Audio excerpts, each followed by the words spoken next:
आज आपण करणार आहोत मावा कुल्फी।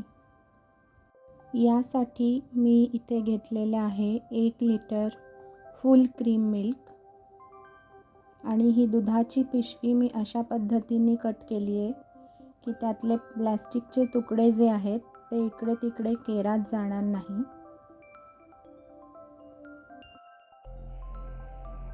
दूध आता आपण काढून घेतलेलं आहे पातेलीत। सगळं व्यवस्थित साय त्यात आली पाहिजे। व्यवस्थित पिशव्या धुवून घेतलेल्या आहेत आणि आता गॅसवर हे दूध आपण तापत ठेवणार आहोत। हे दूध मंद आचेवर छान अर्धा लिटर होईपर्यंत डावानी ढवळत आपण आटवत ठेवणार आहोत। हे दूध आता आटत आलेलं आहे। आपण तोवर आता आपल्याला यात घालायचे जिन्नस बघणार आहोत। इथे अर्धा कप साखर मी घेतलेली आहे। त्यानंतर 100 ग्रॅम खवा घेतलेला आहे।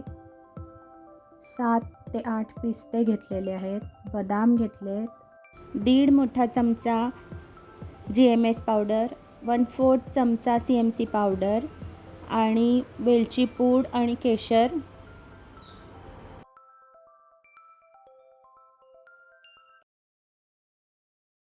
आणि थोडं दूध घेतलेलं आहे। आता आपण आधी दुधात साखर घालून घेणार आहोत। छान ते ढवळणार आहोत। साखर घातल्यानंतर दूध परत पातळ होतं थोडंसं, तर ते परत थोड्या वेळ ढवळून नीट आटवून पुन्हा आपण त्यात खवा घालणार आहोत जो आपण घेतलेला आहे। खवा रूम टेम्परेचरवरचा घ्या म्हणजे तो लवकर दुधात वितळतो आणि एकजीव होतो। हे दूध जे आहे आपण पुन्हा थोड्या वेळ आटवणार आहोत कारण यात साखर आणि खवा आपण घातलाय। आता ह्या ज्या पावडर आपण घेतलेल्या आहेत GMS पावडर आणि CMC पावडर त्या या दुधात कपामध्ये रूम टेम्परेचरवरच्या दुधात घालून ढवळून घेणार आहोत आणि एकजीव करणार आहोत। ह्या पावडरी घातल्याने कुल्फी लवकर जमते आणि छान राहते। आता मी अशा प्रकारच्या एका स्लायसरनी पिस्ते पण स्लाइस करून घेतलेले आहेत। तुम्ही हवं तर ड्रायफ्रूटच्या दुकानातून पिस्ता कतरी किंवा बदाम कतरी असं सांगून डायरेक्ट असे किसलेले जे आहे स्लाइस जे आहे ते पण आणू शकता। आता दूध आणि खवा साखर सगळं छान एकत्र व्यवस्थित पुन्हा आटलंय, एकत्र झालंय। आता त्यात मी घालणार आहे ही दुधात भिजवलेली जी पावडर आहे CMC आणि GMS पावडर, ती आपण या मिश्रणात आता घालून पुन्हा ढवळून घेणार आहोत। ही पावडर घातल्यानंतर दूध जे आहे आपलं मिश्रण ते दाट होतं आणि कुल्फी लवकर जमते। जर तुम्ही ही पावडर वगळायची असेल तर वगळू शकता, पण जर तुम्ही ही पावडर घातली नाही तर कुल्फी लवकर वितळते। त्यामुळे त्याचा जो आनंद आहे हळूहळू खाण्याचा तो घेता येत नाही, पटकन कुठेतरी अंगावर पडते, सांडते, म्हणून ही पावडर मी घातलेली आहे। तुम्हाला ही पावडर घालायची नसेल तर तुम्ही याला वगळू शकता। आता पावडर यात पूर्ण घातल्यानंतर आपण परत छान ढवळून एक उकळी आणून घेणार आहोत आणि त्यानंतर गॅस बंद करणार आहोत।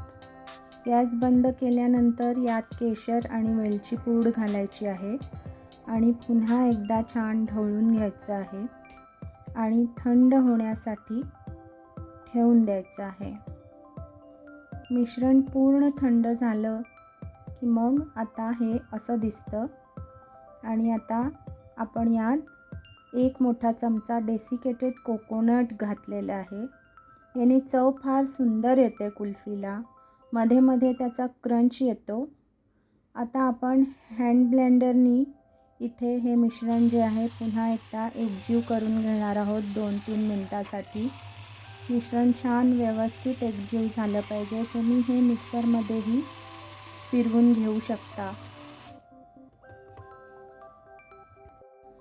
आता आपण हे ब्लेंडरनी ब्लेंड करून घेतलेले आहे. हे बघा छान एकजीव झालेलं आहे. आता आपण यामध्ये ड्रायफ्रूटचे स्लायसेस घालणार आहोत आणि पुन्हा एकदा छान हे सगळं हलवून घेणार आहोत. हलवून घेतल्यानंतर आता हे मिश्रण आपण कुल्फीच्या साच्यांमध्ये भरून घेणार आहोत. या मिश्रणात साधारण 6 ते 8 कुल्फ्या बनून तयार होतात.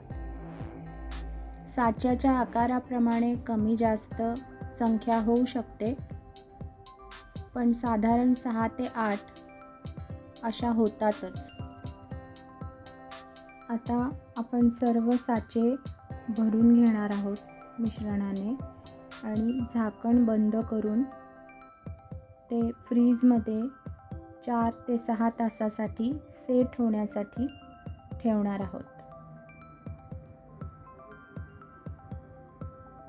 आता आपले जे कुल्फी आहे ते तयार झालेली आहे. ती आपण फ्रीजमधनं काढून घेणार आहोत आणि साचा आपण पाणी जे घेतले पातेल्यात त्यात बुडवून घेणार आहोत, म्हणजे कुल्फी लवकर सुटून येते.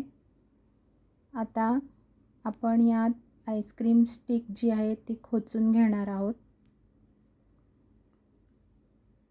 आणि कुल्फी साच्यातनं बाहेर काढून घेणार आहोत. कुल्फी काढल्यानंतर त्यावर तुम्ही गुलाबाच्या पाकळ्या, ड्रायफ्रूट्स असं काही घालून सजवू शकता आणि छान कुल्फीचा आनंद घेऊ शकता.